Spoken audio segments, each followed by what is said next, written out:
What's up, guys? And welcome back to another episode of To Our Own. I'm joined by Harry, of course. I haven't thought of anything witty to say this week. So, Harry, how you doing? Yeah, I'm good, you. Yeah, not too bad. Not too bad. Easier after 3 points. And what a performance as well. We'll actually talk about this game in order of what the events that happened because, let's be realistic, 30 seconds in, it was not looking good. Yeah. But we'll talk about it in a second. But yeah, so we'll talk about Brentford, talk a little bit about Qarabag, but you guys will have already, the game will have already been played when it comes out, and then we'll talk about United as well on Sunday. I work with a bunch of United fans, so that'll be fun. So yeah, talk about Qarabag at the weekend. Talk about Brentford at the weekend then. Let's ignore the first 30 seconds because... I can't ignore the first 30 seconds. All right, let's not ignore, but... Okay. In my opinion, I think Van der Ven should have been tighter to Mbembo. For me, should have been out quicker to block the cross. I'm not. I hate how people don't get me wrong. I used to be one of those people who just nitpick one or two players, right, all the time. Yeah. But for me, it's a not mentality thing. That's probably not the right way to put it. But it's an attitude thing. We just switch off because we're just so relaxed, and I think that's a problem. And I think the first 30 seconds, we just weren't switched on, and they scored. And I have to admit, I was very confident enough that I was like, oh no, this is going to be another long day. We're going to park the bus. And we're going to be trying to break them down for the next 80 minutes. But yeah, thankfully it wasn't the case. But I think it's so frustrating because without that goal, that is probably one of the most well-rounded performances we've had under Ange. And we'll go on the specifics. Then at the same time, we won 3-1 last year against Brentford. It was just a different way though. Yeah, this way was a lot more aggressive. It was a lot more intense. It was a lot more, attack-minded. And I think we'll talk about the specifics in a second. That goal, for me, I think it's preventable, like you said, players switch on. It's preventable if Porro moves out a bit quicker, and it's preventable if Van der Ven is a little bit tighter to Mbembo. As my dad and myself said, they caught us half asleep. That's the phrase. Yeah. But listen, it was a wake-up call and a half. Mbembo was always going to score. It was like an iPhone alarm on when you're waking up after a hangover because it drilled straight into those players, and the reaction was absolutely brilliant. Dom Solanke getting his first goal. He should have had more so far. But what I will say is they were the kind of chances we missed last year because no one was attacking that 6-yard box. And we said it at the start of the season when we spoke about him being signed that we expect him to attack that 6-yard box so much more. Maddison did really, really well to nick the ball back. Gone through, taken a pretty... It's a heavy shot, but it's weak in the sense of he's gone for power, not for accuracy. Calls in the rebound. Dom Solanke's there to tap it home. I think, personally, that'll do the world of good for his confidence. And I think he'll score again against Qarabag on Thursday. I don't think I'm going to play that game, but because he might, I don't know what he's going to do in Europa League. Because what we saw in the Cup game, I wasn't happy with the amount of changes. I just hope he plays in a mixed side because I don't know what he's going to do. After watching that Cup game, I'm like... I think that Cup game is a bit of a wake-up call for him. I think it won't be as mixed as what... You say that, but we said that last year and he still did the same thing. It depends how serious he's going to take Europe. Because obviously under Yarwell was the last time we took a UEFA Cup. It was called UEFA Cup. Seriously. Because it is kind of winnable, but then at the same time, we kind of need to make sure we qualify, basically. So yeah. But then, does that mean in the home games you're going to put a stronger side and the away games you won't? It just depends. I think it'll be a mixed bag, but I think Dom Solanke will play at least the first half against Qarabag, just purely for a confidence thing. I think he might put Son up front. I don't know why. Yeah. But either way, happy with his first goal for Spurs. I think he had a really solid game. Probably his best game so far. Yeah. For us. I think, like Andrew said, it was clear to see that he was struggling towards the end. He's not fully fit, but I think once we get there and we get a fully fit, fully sharp Dom Solanke, I think we'll be happy. Moving on to Brennan Johnson next, goal number 2. Thought he played really, really well. And off the back of the goal against Coventry and that, to hear the fans singing his name in that stadium. Half, when he scored his goal in the first half, I thought it was really good. But the second half, I think kind of fizzled out. Yeah, I think everyone kind of fizzled out in the second half, to be fair. I don't think we were as aggressive. Then some players were for example, like Porro. I didn't think he had a good first half.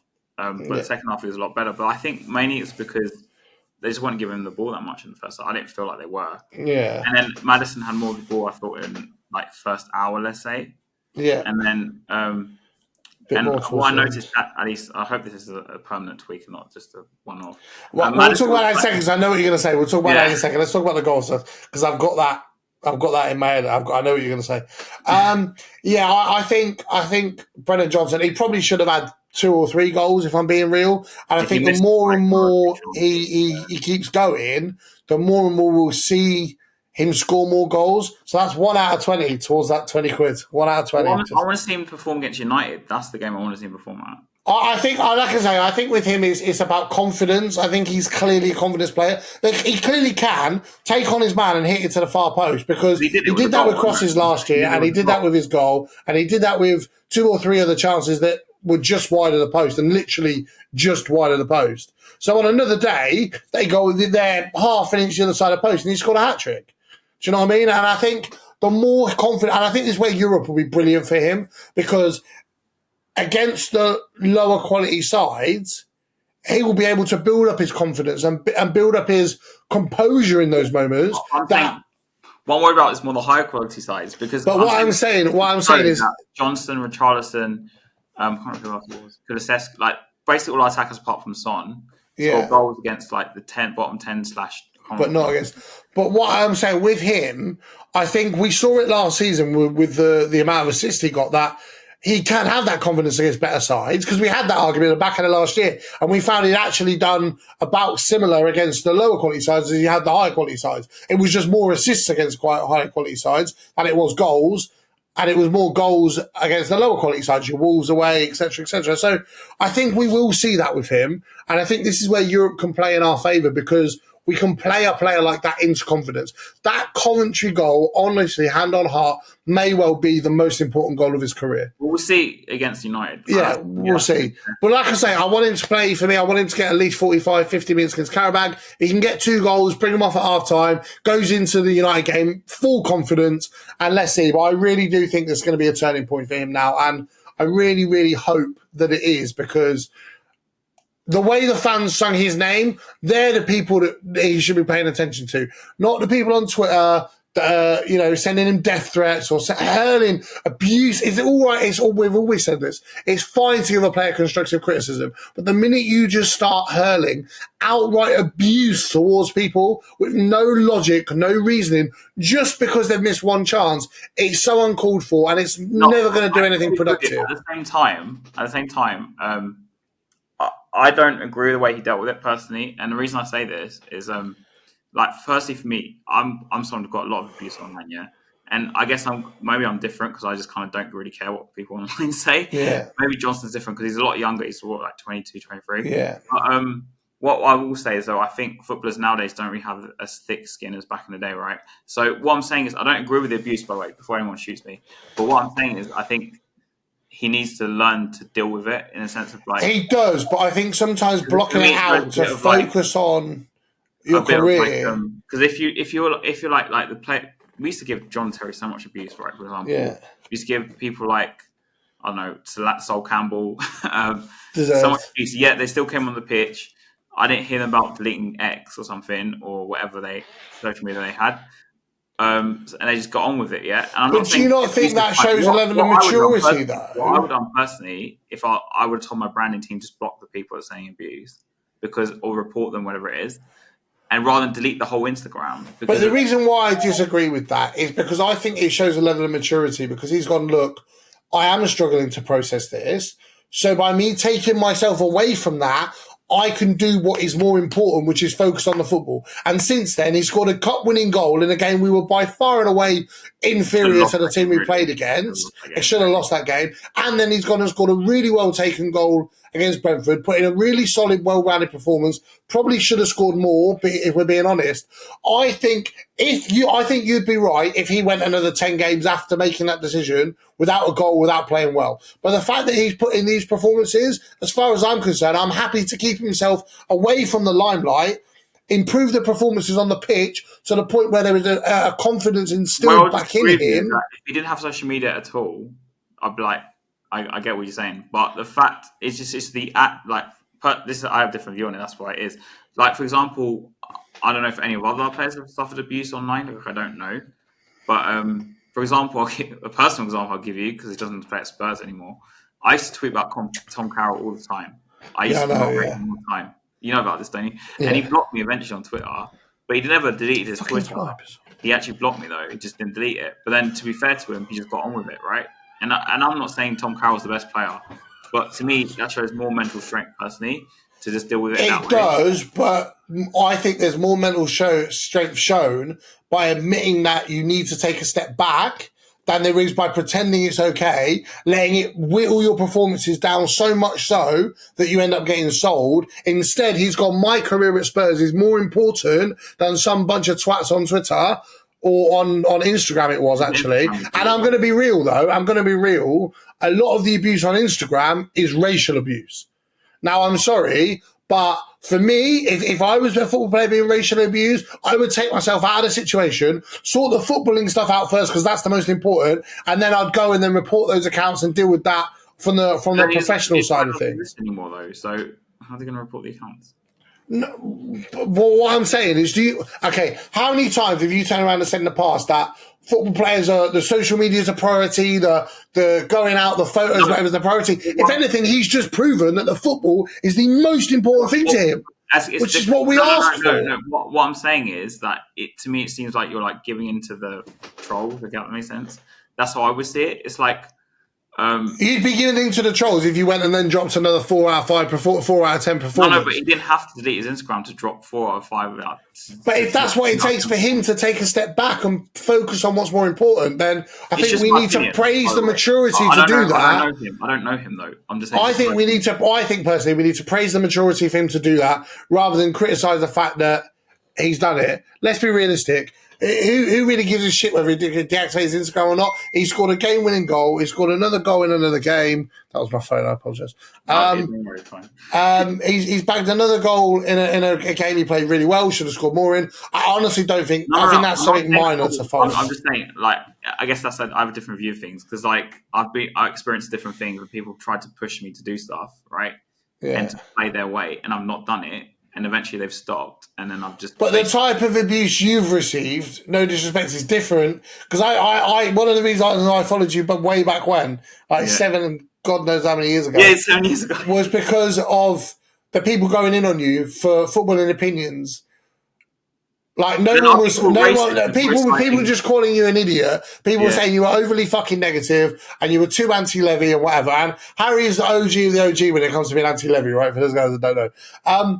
The difference is when Brendan Johnson's having people reply with monkey emojis under his family's posts. I'm sorry, but racist though. I got called racist for calling out Sissoko and Kudu, players like that. Yeah, but that's just right. But that's just football fans being idiots. What I'm saying is, they've not held racist abuse towards you. If you were a player and you were receiving, if it was me personally, I'd be contacting their family and posting shit everywhere and getting the police involved. But that's not me. That's how he's chosen to do it. He's chosen to say, "Fuck you all.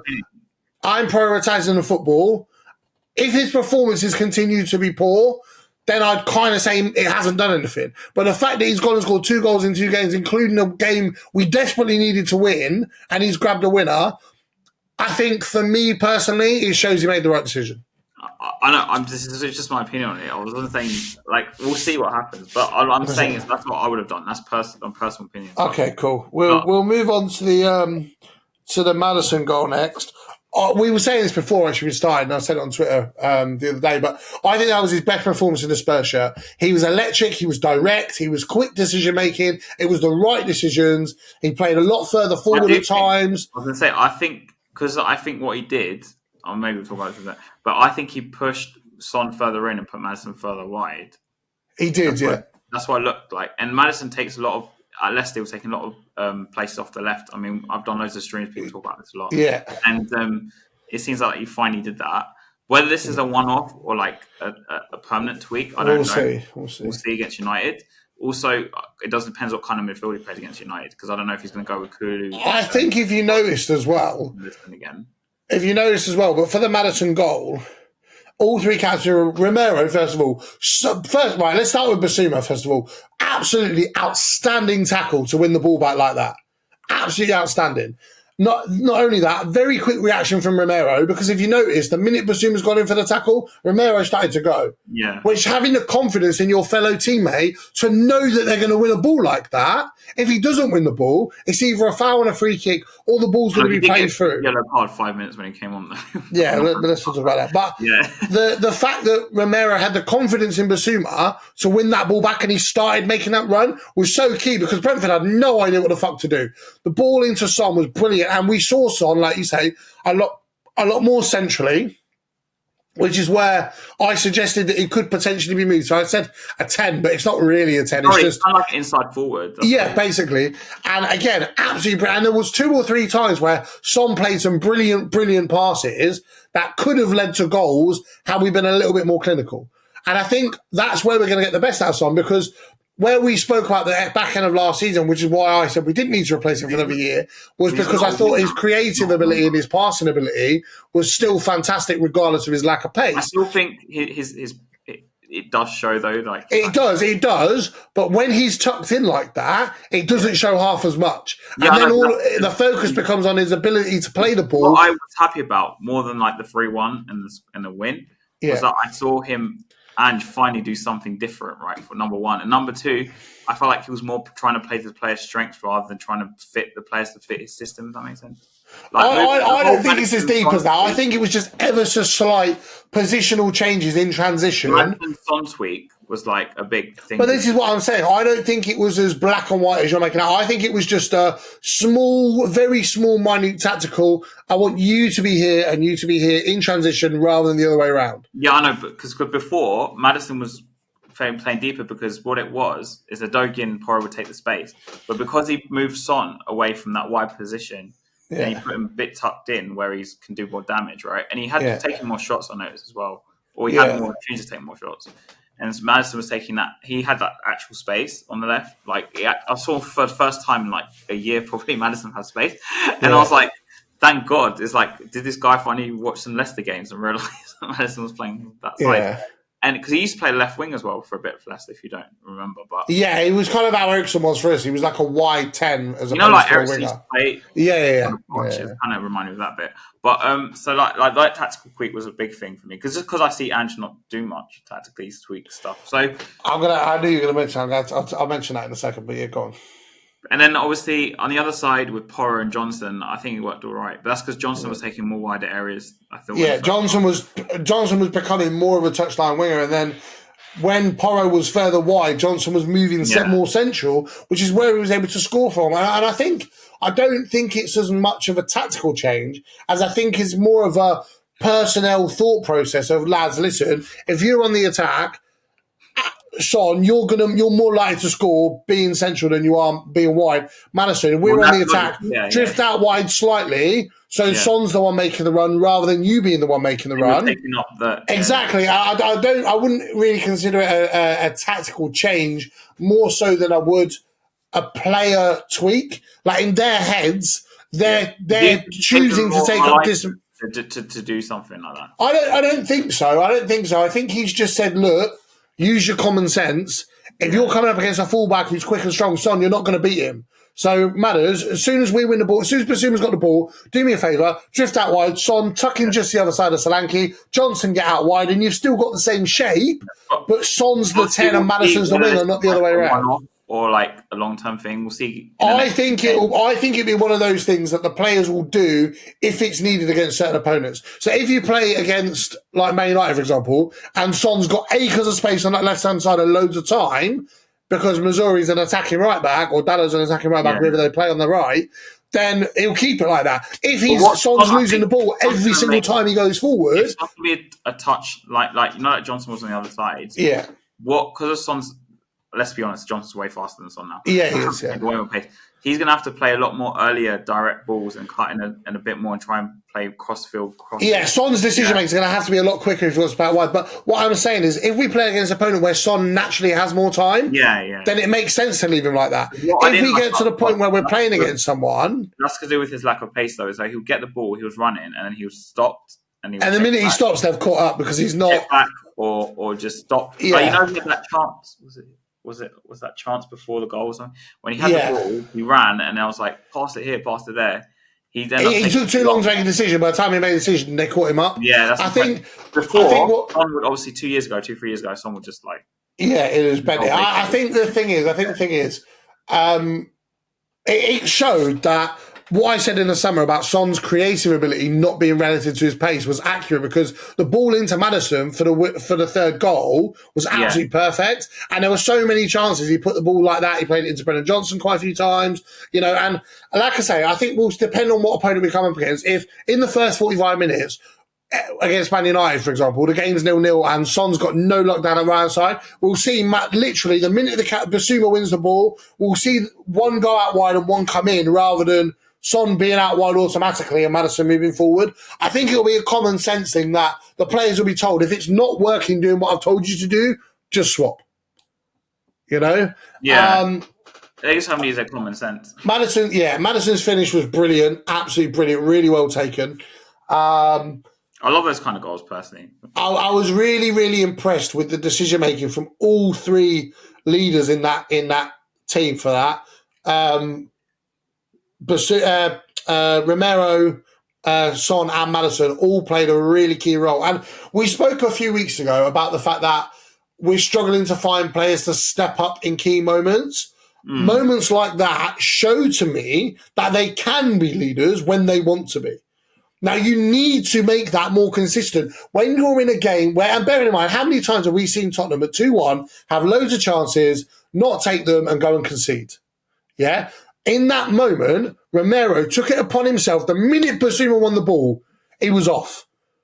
And he played it into another leader. And Son waited for the right pass. Played the right pass, and then Maddison was cool, calm, collected, composed, and put it in the back of the net. Now, that's the level of leadership and maturity I expect from people that are the key elements of the leadership group. For me, let's see what we do at Old Trafford. It needs to be consistent, and it needs to be a regular thing. Improvement, let's use that word. I need to see us go and get something at Old Trafford. Last year we didn't. So that's what I want to see. Yeah. I think, to be honest, 1-1 or something like that, yeah. I would say if we go to Old Trafford, lose narrowly, and we've played well and got unlucky... No. You have to get at least a point for me to be like, yeah. But I don't think... We'll talk about Man United game in a minute. I thought Bentancur, I thought he played absolutely fantastically, and last week I criticised him for not pressing high enough, and this week he pressed a lot higher. And you notice that because Maddison and Kulusevski were a lot further forward, thus a lot more effective. So I think...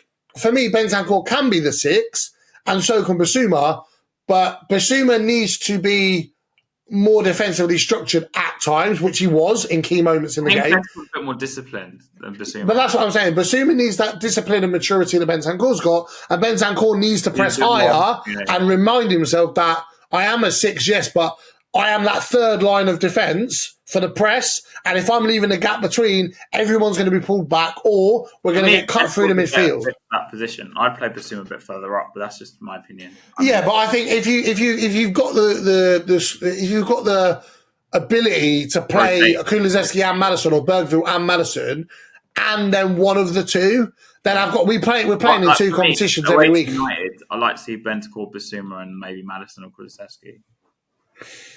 Because I think we need a bit more, like in these big games, you need a bit more. We'll talk about United game because this will be anyway.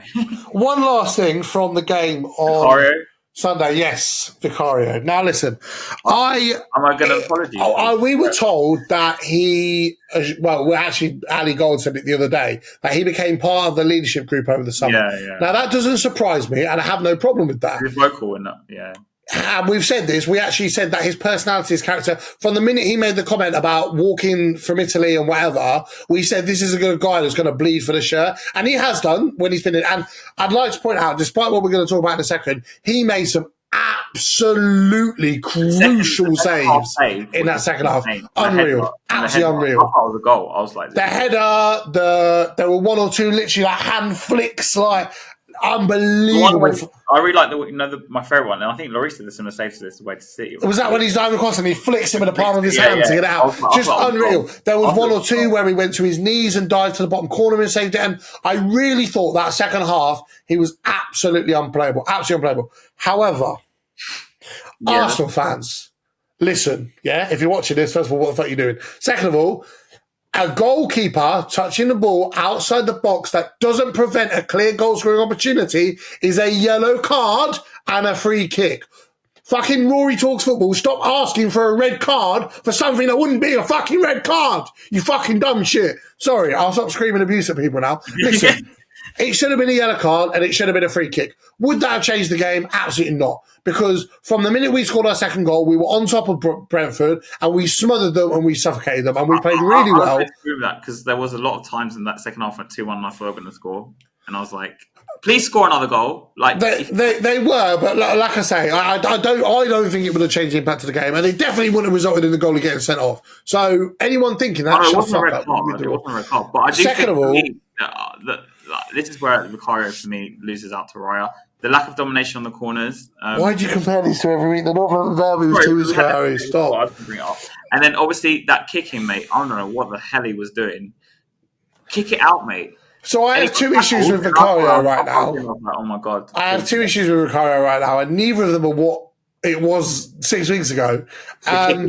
Number one, he always puts it on his left foot, but he can't control the ball with his left foot. Stop doing that, bro. You're giving them what they want. No, I just don't like the fact we just. Oh god, sometimes don't get me wrong. If I pressed you and put the ball on your weak foot, mate, you'd slip over it. Right? I don't mind playing out the back, but just please, for the love of God, if you're under pressure, fucking lump it out.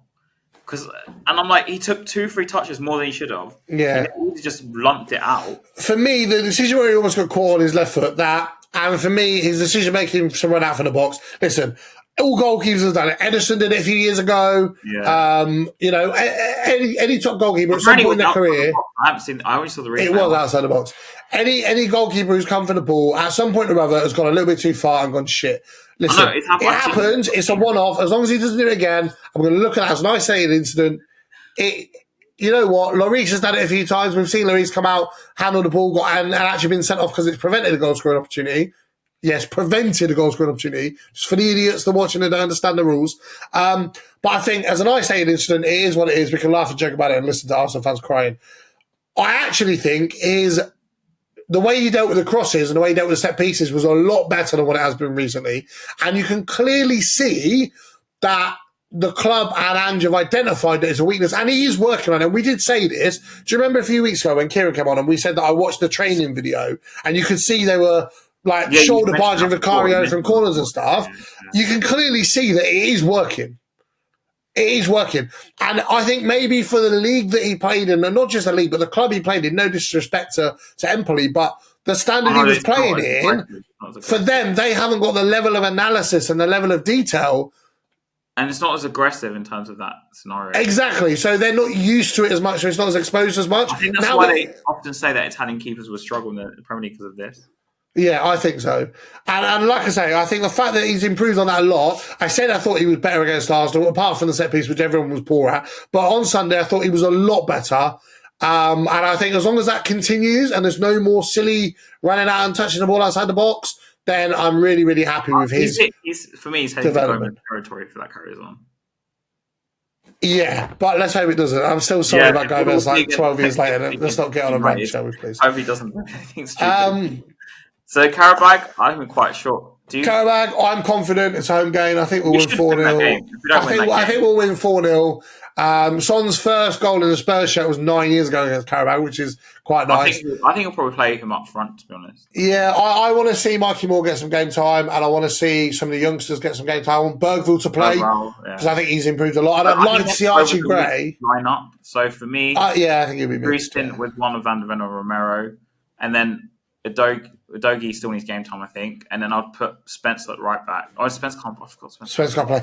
This is right. So we were all shitting ourselves. I just had a thought. We were all shitting ourselves about right back rotation, but I think that's why Archie Gray's there, because he played a lot of right back for Leeds, so he can do both. And actually, if you look at when Archie Gray came on the other day, when obviously because our right backs move into midfield, we forget this sometimes.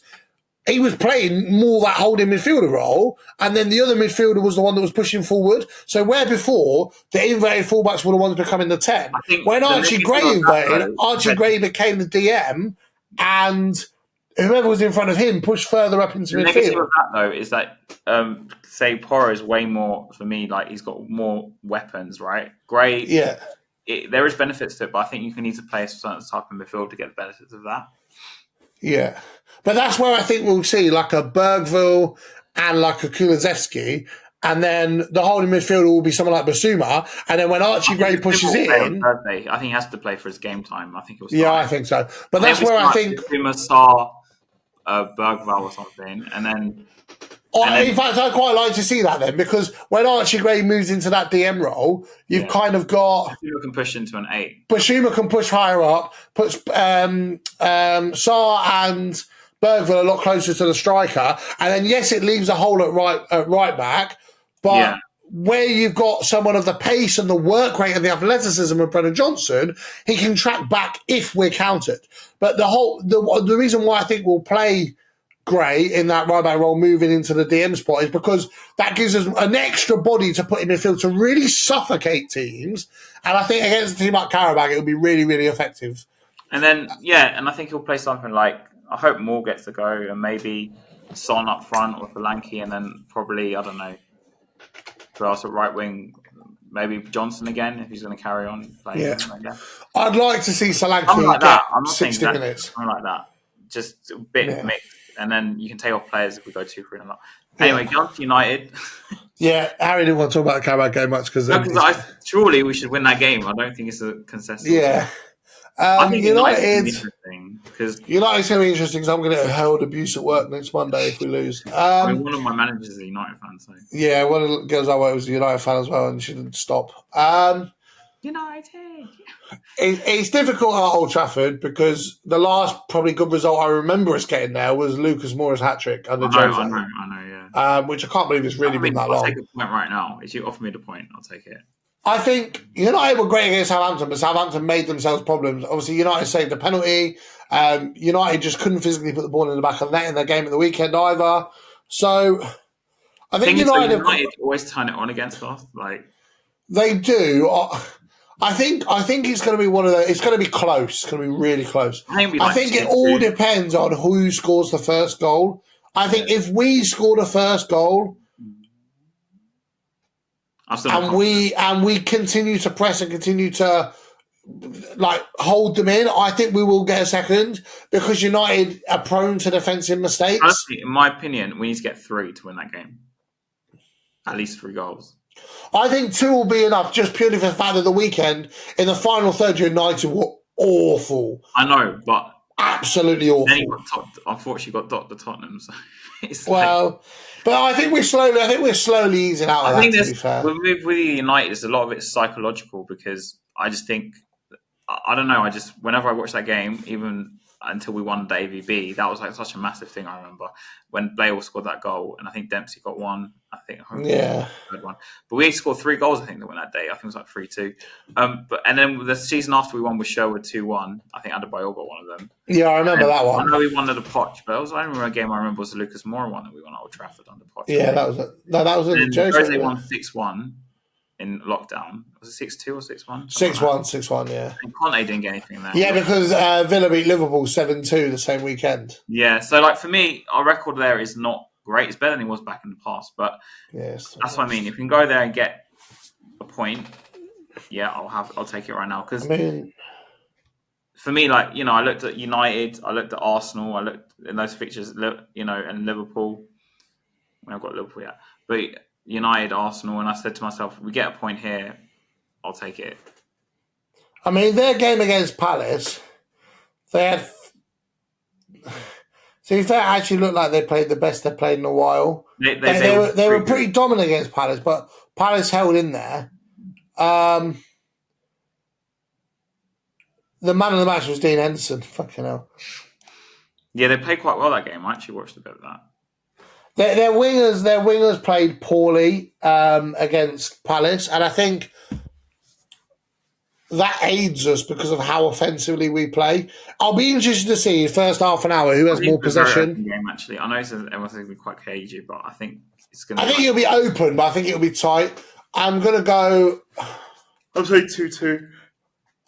That's what you're thinking. I'm going to go 2-1 United. I'm going to go 2-1 United. I think they will just ease it, but I think it'll be one of those games where we sit there and go, we should have been away and clear, and we weren't. score 2 goals and Yeah. Do you know what I'd love to see? A former Liverpool player. I'd love to see Dom Solanke bag a hat-trick. That'd be great. I mean, I'd say 2-2, but I don't know. 3-2 is probably what I think in my head to United. I mean, I don't think there'll be that many goals. I think it'll be 1-1 or 2-1 either way. all right. And then, so I guess we'll go with the same team, won't you? Probably. So. Yeah, I think so. Yeah, we played well enough against Brentford. I think we go with the same team. Kulusevski, man, in the middle, he's cooking. It's just unbelievable, and I think the relationship he's building with Maddison, in transition, is fantastic. I think in some instances we might see better with Kulusevski playing as a 10, but it depends on the game. Because sometimes you need more ball carriers. Like if we play more of a defensive match, if we ever go defensive, like I think Kulusevski in the 10 would be like a better fit because if you played Bentancur, Basuma, Kulusevski, you'd have a bit more ball control, I think, of the midfield. Because Maddison, I know he sprays passes, but I think his ball retention is not as good as Kulusevski's. It's not, but I would say he gets the ball and I'm just like, how are you going to get off? I would say with Maddison though, it's one of them. So one of my biggest criticisms against Arsenal was the fact that he was too safe on the ball. He was too safe on the ball. Against Brentford, he took a lot more risks with his passes. I think in bigger matches, Kulusevski's got more benefit playing further up maybe. But in the smaller games against Brentford, because he gets more room and the pitch, we can make it a bit wider, if that makes sense. Yeah. I think Maddison's more preferable in the 10 because he has more playmaking and that sort of sensibilities. Kulusevski's the ball carrier. He can play passes as well, but like Kulusevski, in a big game, he'll hold the ball, and he'll relieve you for 10, 15 seconds. I don't know. Which is why later in the game, and I alluded to this on another podcast, we moved Kulusevski. He used Kulusevski as a ball carrier. Yeah. And the right wing, not as a winger. He used him in literally just to move the ball up in transition and lay the pass back. Take it to the corner. This is literally what he did. Literally what he did actually in the game against Brentford. And I actually got kicked out of Spurs group for talking about this. I know it sounds mad, but I'm going to argue with someone about Kulusevski saying he's not actually a proper winger. He should be playing in the middle. And the last month he's been playing in the middle. He's been insane. Yeah. And I go to him. The only time I'd move Kulusevski there is if we're trying to hold him to a score. And what did Ange do? He did the same thing. Yeah. So it's to me, it's not I'd say, I wouldn't start him on the right wing, even in a big game, because I just don't think we'll progress up the pitch fast enough. Yeah. The one thing people need to remember as well is, I think Ange is still learning as well. He knows how he wants to play, but translating it to the variety of play styles and approaches to games in the Premier League. It's going to take a little bit of time, and we just have to, let's be honest, right? Yes, don't get me wrong, there's been some games we've seen, the 4-1 against Chelsea, the loss to Arsenal last year, the loss to Arsenal this year, maybe not even too much loss to Arsenal, but there's been so many games we've seen in the last 18 months where we sit there and think, you know what, this isn't going to work. But there's been so many positives that make you think, do you know what, if we get it right, it's going to be absolutely exhilarating. The problem is, David, in the bigger games, and this is just my opinion, right? People can shoot me if they want. Shoot the messenger, but I don't shoot him. I can't bother to get another coast. Thanks for that. No worries. But I don't think we can play this way strictly in the bigger games because a lot of teams like Arsenal, for example, they played a certain way. United, I think Ten Hag will do something a bit cute, I think, and trying to stifle us. We might see United in the low block at home. I wouldn't surprise me. Yeah, I think we will. Yeah, and they have pace on the break as well. I know their wingers are not amazing, but they can hurt us. Garnacho's okay. Anthony's a useless piece of shit. They can hurt us. Anthony will score a banger against us. It's typical Tottenham. But as in what I'm saying is we need to learn to deal with these situations in bigger matches. Maybe not play this such a high line in the bigger match. I'm not saying throw away completely, but I'm saying in these big games he needs to do certain tweaks where we can still play attacking or progressive. That's the way I would use it.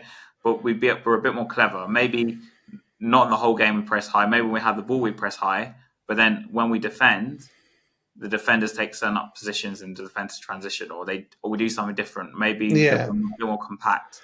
To be fair, we said this though against Arsenal that actually we looked a lot better defensively, and we prevented a lot more transitions for Arsenal that in previous games in the Martin. Which in previous, apart from the Martin chance, which in previous games they would have had a clear-cut goal scoring opportunity. So there is definitely small, subtle tweaks week in, week out that are making us more well-rounded and more secure and more. I just want us to go to Old Trafford and get at least a point, and then get at least a point, and then I'll be like, yeah, I might start buying into this, but I don't think we'll get a point if we carry on playing such high, because I think United will just leave their fast players up like Newcastle did.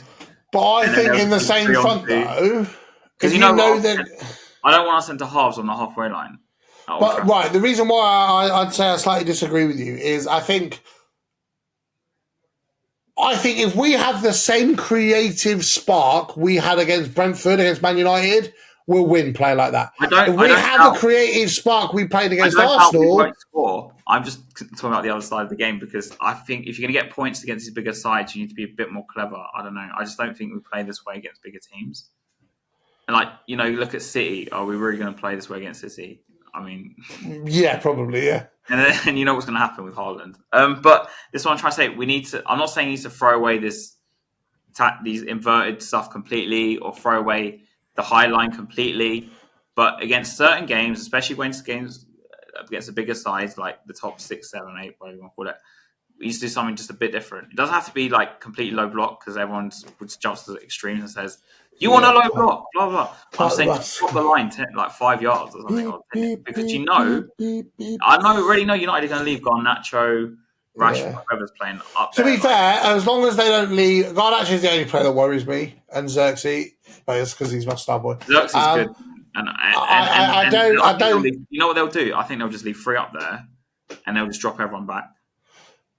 Yeah, I just hope we have the creative spark to make the most of the possession we're going to have, and I think that'll be the tale. If we're clinical in possession, both decision making and scoring goals, we'll be fine. For example, I go back to the Sherwood game and other games where we won at Old Trafford. In the last 10-15 minutes, you're going to be pummeled by shots and that. You can't play so high. You need to drop in, I think. But I think that's where we will, though. I think we will in that. Because we did, if you actually look at where we were sat for our third goal against Brentford, we had everyone back. Bassoum was just on the edge of the box before we won the ball. We were a lot further back to defend that chance. Like I said, we won't know until it happens. We won't know until... And then we'll be messaging each other saying, why is he playing the 10 halves as halfway when we're 2-0 up? Yeah. We'll see.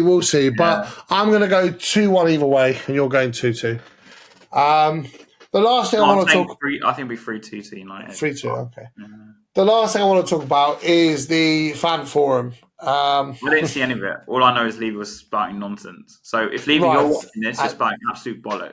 I wasn't. The only comment I saw was him saying that we didn't want to lose revenue. That's why he took away the senior concessions. Right, yeah. So let me find... That for me means you're a CUNT. That's what I'm going to say. Just call him a cunt, man. See what it is. The podcast is saved as explicit on Spotify. So just call him a cunt and see what it is. Right, so... Well, for me, the guy has no human connection. The guy's just, honestly... I dread to think how his partner finds it, how his wife finds it, you know what I mean? Yes. Daniel, it's my birthday. Fuck off. Yeah, I'm just trying to find the comments. I only read a bit, mate, so, I don't know how much you want to talk about it. Right, here we go. Well, I'll read it out to you then, because then you can kind of gauge and understand. I have very thick skin, and I just ignore it. It makes me want to be more successful. All right, hold on. Let me do them in order first. Right. Okay. There we go. Right. So, he reiterated the fact that he wants minority investors to, and his exact words were to invest in the team and academy, which that I was really happy with, because there have been a lot of reports of the woman and her husband who bought Newcastle, a lot of reports of them putting in a minority stake, giving the club the money and going, use that for what you want. We're going to take 2% of the profits out of it, or whatever it might be. If that goes into the academy, because we've always felt like our academy is there or thereabouts, but not quite. And there's such a good group, and the facilities in the academy are perfect. We just need to go and be buying the young players before they're worth too much. So I think we'll see us start to do that a bit more. But I don't know, man. I don't take a lot of credibility what they're saying. The other thing, I think Daniel Levy publicly admitting that we are in the market for additional investment shows to me that he wants to do, or that he wants us to spend more money, but he doesn't want us to do it the way City are, by spending our own money through other companies. He wants actual investors to come in. He wants to build a hotel, though, and all this other stuff. But he's got the money to do that already. He wants the external people to be footing the bill for the football team. Money already. I don't know what his bank account looks like. Well, anyway, I just don't really take much notice of it because last year, like he said, we got a Tottenham back last time, and I was like, "Who do you think you are?" Yeah. And like he just spouts a lot of nonsense. TV, if you're watching this, stop talking rubbish, mate. Yeah. Anyway, what else did he say? Nothing, no much. I only saw a few quotes. So he said he refuses to apologise for using the stadium for alternative things when it's not being used on a match day, because we're about providing the resources for our teams to win, and we don't make apologies that we try to increase our revenue base so we can invest more in the team. Now, that statement I don't disagree with. Whether he's actually going to invest more in the team or not remains to be seen. Probably not. But at least he is defending that. That's fair enough. He spoke about... last year we broke the £500 million mark for match day revenue, which is amazing, by the way. What else did he say?